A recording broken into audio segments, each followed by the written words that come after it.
Hi everybody, thanks for coming back to the channel. Missy Goes Motorhoming. So we left Skegness on the 19th of August, headed over to Nottingham, where we spent 4 nights there. Where we're starting a journey from down to France, over into Spain. Can't wait. But anyway, so we spent 4 nights in Nottingham to go and see the outlaws, the in-laws, and all the grandkids and whatnot.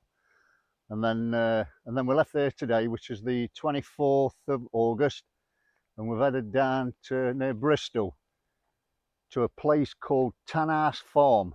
It's a little CL site, well, Caravan and Motorhome Club site, CL, at a place called Stroud. I think I pronounced it right anyway.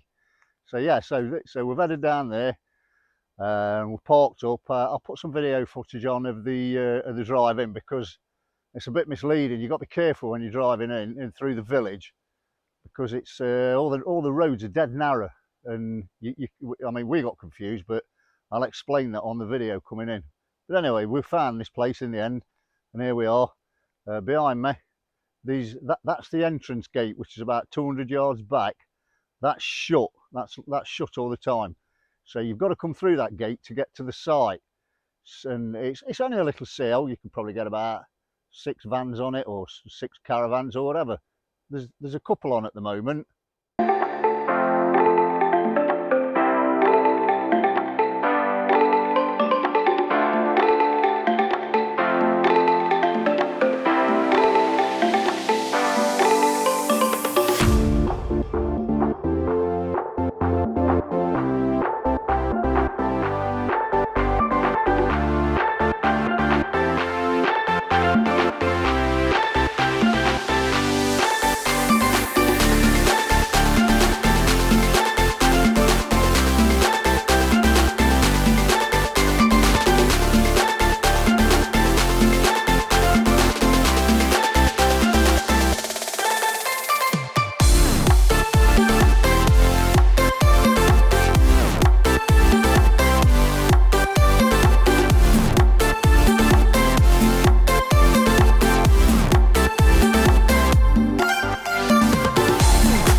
Yeah, so as you can see, this is the track that leads down to it. So once you come through the gate, you drive down this road, and as you drive down and keep looking on your right, you'll see the access to the well, it's just a field really. There is electric hookup, there's water, and there's a waste disposal point for your grey waste, which I'll show you in a minute.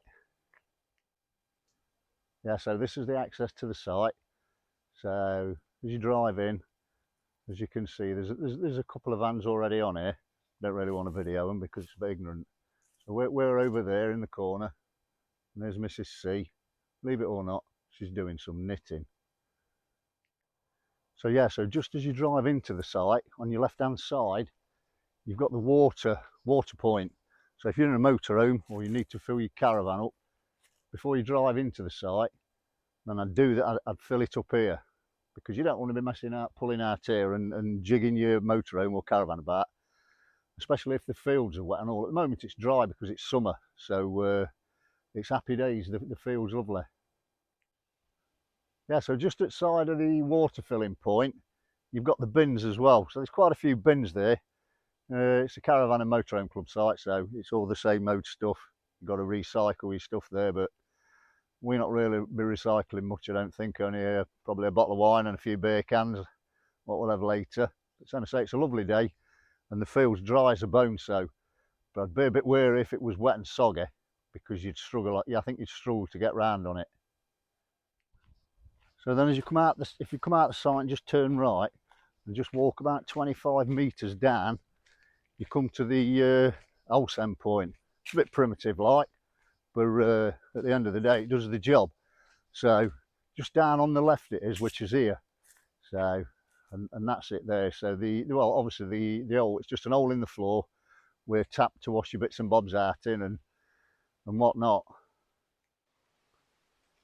Yeah, but first impressions, it's lovely. It's nice and peaceful, no road traffic. We're only here for 1 night, because obviously tomorrow we're moving on.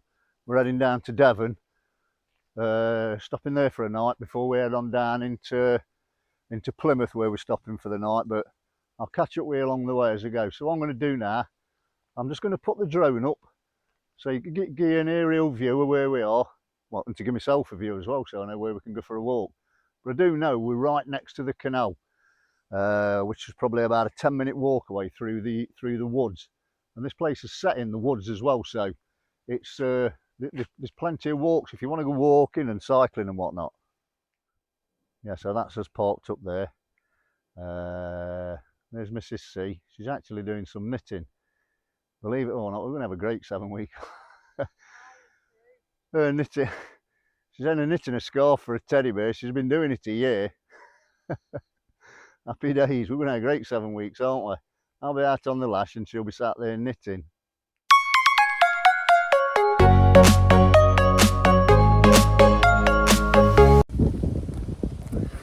So I managed to drag her away from her knitting. There she is in the background. We've just come out of the site, walked about 10 minutes back down the way we come in, and then you come to this turning that takes you onto the canal. So we're just going to have a walk over the bridge that goes over the canal, see what's on the other side, and then I've got Davin, I think she wants to get back to her knitting. So we've walked up to the canal bridge, and that bridge behind me is a big bridge. And the guy who operates it, he has to unwind it. It's a swing bridge, so he has to unwind it to swing it open, and then wind it obviously to swing back again. And I've just been talking to him, and he's done it 19 times up to yet today. I says, friggin' hell, if I'd done that, I'd be in bloody hospital. And it's a big, heavy bridge. So this canal's 16 miles long, and there's most of the moorings are already taken up. Most of them are on here permanent.